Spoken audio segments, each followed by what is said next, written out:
पिछली श्रृंखला से हम देख रहे हैं कि कवि ब्रह्म मुहूर्त में जगा हुआ है और अपने विगत दिनों की याद कर रहा है।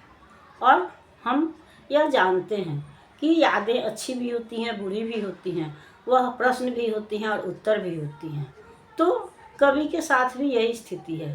वह पूछ रहा है या वह सोच रहा है कि मैं अपने भावनाओं को कहाँ समर्पित कर दूँ, किस कर में यह वीणा रख दूँ। तो वीणा का मतलब यहाँ भावनाओं से है, खुशी से है, संगीत से है। क्योंकि वीणा या कोई भी साज हम तभी बजाते हैं जबकि हम खुश होते हैं, दुख में कोई वाद्य यंत्र नहीं बजाते हैं। तो यहाँ पर कवि ने वीणा को अपनी भावनाओं के नाम से संबोधित किया है या अपनी भावनाओं को वीणा का नाम दिया है। और तब वह कह रहा है कि मैं इन भावनाओं को, इस वीणा को किन हाथों में रख दूं, क्योंकि ये वीणा जो है यह तो स्वर्ग के गाने गाती है। यह देवताओं के द्वारा बनाई गई है, देवताओं के द्वारा सजाई गई है। इसने धरती के लोगों को रिझाना नहीं सीखा, फिर इसे मनुष्य के हाथों में कैसे रख दूं। यानी हम कह सकते हैं कि जो पवित्र भावनाएं हैं, जो पवित्र प्रेम है, उसको हम ईश्वर का वरदान कहते हैं, ईश्वर की देन कहते हैं। तो उस ईश्वर के पवित्र वरदान को मैं किसी साधारण मनुष्य के हाथों में कैसे रख दूं, कैसे दे दूं। इसने या मेरी भावनाओं ने साधारण लोगों को खुश करना नहीं सीखा। यह तो हृदय की बात है, यह देवताओं से बात करती है, स्वयं से बातें करती है, स्वयं को खुश करना जानती है। इसलिए मैं इसको साधारण समाज में, साधारण मनुष्य के हाथ में नहीं दे सकता।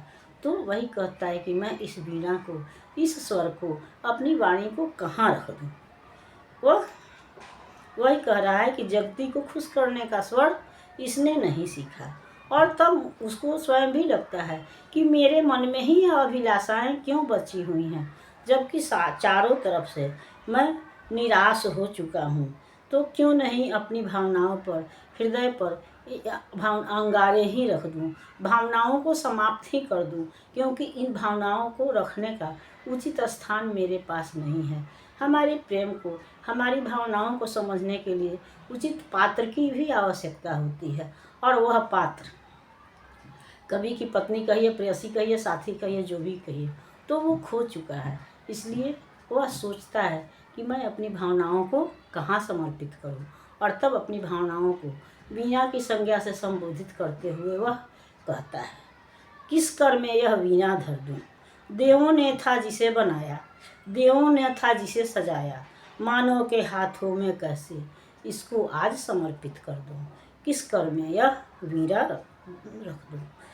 इसने स्वर्ग रिझाना सीखा, स्वर्गिक तान सुनाना सीखा, जगती को खुश करने वाले स्वर से कैसे इसको भर दूं, किस कर में यह वीणा धर दूं। क्यों बाकी अभिलाषा मन में झंकृत हो या फिर जीवन में, क्यों न हृदय निर्मम को कहता अंगारे अब इन पर रख दूं, किस कर में यह वीणा रख दूं। तो वही कह रहा है कि मैं अपनी भावनाओं को कहाँ रख दूं, इस गीत को, संगीत को, वीणा को मैं कहाँ रख दूं, क्योंकि यह भावनाएं जो हैं वह इस संसार की वस्तु नहीं है। इसने संसार को, दुनिया को खुश करना नहीं सीखा, बल्कि यह तो अंदर की बात है, हृदय की बात है। इसका संबंध देवताओं से है, प्रेम से है, शुद्धता से है, न कि समाज से है। तो फिर इसे मैं किसी साधारण मनुष्य के हाथ में, साधारण समाज के लिए या किसी को खुश करने के लिए कैसे रख दूं, कैसे दे दूं। और हम जान रहे हैं कि कवि की पत्नी दिवंगत हो चुकी है और अब उसको दूसरी शादी के लिए दबाव डाला जा रहा है। उस समय उस भावना से वशीभूत होकर के कवि इस तरह की रचनाएं करता है। और तब वह कहता है कि मैं अपनी भावनाओं को कहाँ समर्पित कर दूँ।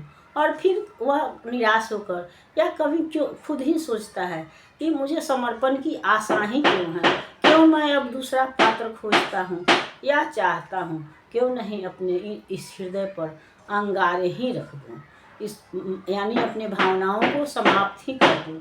जब इसका कोई उचित पात्र नहीं है तो फिर इसको मैं कहाँ रखूं। यानी कि वह अपनी भावनाओं को दूसरे जगह रखना नहीं चाहता है, या अपनी भावनाओं को किसी और को समर्पित नहीं करना चाहता है, या दूसरी शादी नहीं करना चाहता है। तो अगली श्रृंखला में हम अगले गीत पर विचार करेंगे। तब तक यह श्रृंखला आपको पसंद आती है तो लाइक कीजिए, सब्सक्राइब कीजिए। मिलते हैं अगली श्रृंखला में, तब तक के लिए धन्यवाद।